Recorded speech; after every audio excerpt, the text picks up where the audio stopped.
Dr. Kawashima's brain training, or brain age, was part of a push that really helped kick off casual-oriented games all the way back on the DS back in 2005. The game started a series of games on the Nintendo handhelds that really helped inspire numerous casual titles that are played by millions and millions of people around the world. Now, in a day and age when brain training-like titles are available on phones for free, is a brain training game for Nintendo Switch something that's relevant for gamers in 2020? Danny from the Famicast here, and this is my review for brain training on the Nintendo Switch. The concept of brain training for the Nintendo Switch remains very true to the titles from over a decade ago. Players are tasked with a variety of activities that endeavor to improve brain activity and combat brain age degradation. Now, during your daily training, you'll be doing things like simple calculations, reading out loud, solving simple puzzles, and more.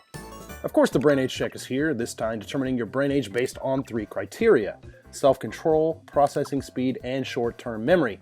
Each section has you doing different kinds of things. So self-control can have you picking, like for example, picking the highest number among random other numbers. Processing speed could have you doing things like the quick counting exercise, and short-term memory could have you doing things like a continuous countdown test. Each week, your brain age will reset and you'll be asked to do the test over again. You're able to do the test once per day. While enjoying the majority of the training and the testing and all that stuff, I did find myself to be really bad when it comes to the short-term memory stuff, particularly when it had me doing things like remembering a huge list of words or numbers. Regardless, and I'm no Dr. Kawashima here, the tests seem to be doing a pretty good job at getting your brain working, getting you thinking. With time and continuous use, your scores probably should go up.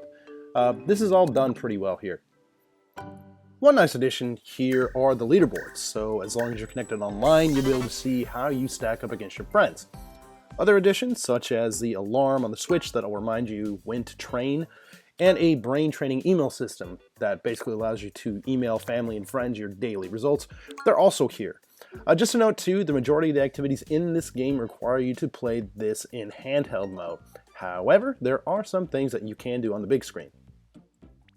Speaking of the big screen, the newest addition to the series is the training that use the Joy-Con IR camera. Now here, there's a pretty good mix of things to do with a handful of things that you can play outside of the daily training as well. A quick brain age check with rock, paper, scissors, finger calculations, and finger drills all make up the IR camera training modes.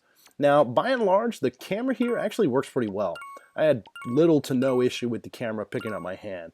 Now, while these all work very well and can be interesting, I couldn't help but feel that these felt like some kind of leftover concepts that Nintendo had for the Joy-Con pre-Switch launch.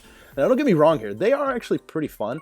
However, it just seems like Nintendo thought they needed to have something like this in the series to differentiate it from previous brain training titles. Is it a necessary addition here? I don't think so. It kind of makes it something different from the previous games, so I guess I can kind of forgive them here. Now, one not as exciting addition to brain training, in my opinion, is the head-to-head training that can be played with 2 players with separate Joy-Con in the quick play mode. Now, there are 3 minigames here: bird watching, flag raising, and box counting. Both bird watching and box counting have players compete by counting the number of items on the screen. If you get the right number and have the least amount of mistakes, you win. It's pretty simple and it's actually kind of fun. Flag raising though, while good in concept, I found that initiating these actions was kind of broken. The game was constantly telling me to hold the Joy-Con horizontally to get things going. After holding the controllers in all sorts of different ways, it would eventually let me do the training. And it's all gesture-based, so you move your arms to the left, right, up, down, whatever. And when it works, it's fine, but getting it to work was kind of a pain in the ass. These competitive modes are fun, but you'll likely be spending most of your time with the single-player training and or brain age stuff. Writing detection in brain training is a little hit or miss. So for my time playing in handheld mode, I was using a capacitive stylus, and sure, I'll admit it must be pretty difficult to accurately determine the different writing styles from all sorts of different people from the development side of things. Still, I found the game had some difficulty recognizing when I wrote 3s or 6s, as well as a handful of words here. Of course, I don't have any things captured. It just seems like it happened when I wasn't doing captures, but this wasn't terrible, but sometimes my calculation times were sometimes just really extended by the game's inability to read my handwriting. Now, before getting this game, one thing I was really interested in doing from the outset was to try to my hand at the training in Japanese. Now, like minigames on the Switch, this is supported, especially with Nintendo published games, but you'll have to change your system settings to change the game's language, so this is kind of expected. It is interesting to note that if you do change between languages, your progress will carry over regardless of the language you play in.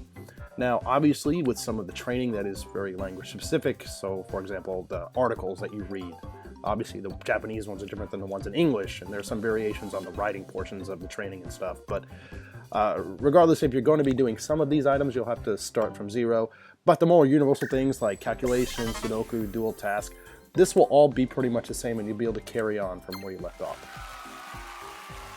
Brain training for the Nintendo Switch is definitely more of the same when it comes to brain training games from Dr. Kawashima. Now, if you played a game in the series, you'll know what to expect.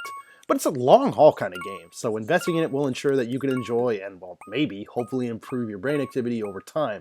It does what it sets out to do pretty well in that regard. With the addition of the IR camera activities and the competitive training, there is definitely something new here. On the other hand, these new additions feel a little bit shallow to me. It's a solid package overall, but it's probably not for everyone. Final score for brain training on the Nintendo Switch, 7 out of 10. As always, thanks for checking out this video. If you like what you see, please feel free to give us a like. If you're new to the channel, please feel free to subscribe. We got tons of podcasts, video reviews, special videos, and a whole lot more. Again, this is Danny from the Famicast. Thanks for watching, and we'll catch you later.